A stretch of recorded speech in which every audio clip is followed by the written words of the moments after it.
If your Ford Ranger is cranking for a long time before it finally fires up, you are likely facing one of these 5 common issues.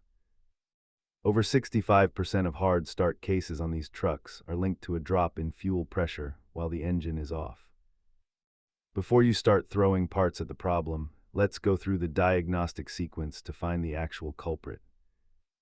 Use the key cycle method to see if manually priming the fuel pump eliminates the long crank immediately.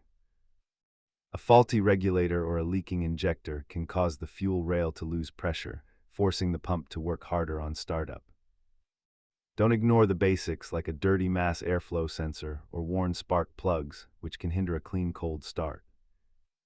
If the truck eventually runs, you have a delivery issue. If it won't rotate at all, look at the battery or starter.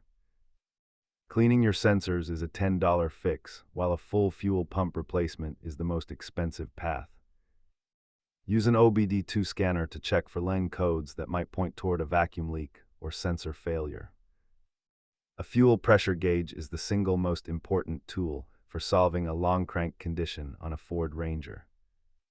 Remember that a slow-turning starter due to a weak battery can often feel like a fuel delivery problem. Try the key prime test today and let us know in the comments which fix worked for your Ranger.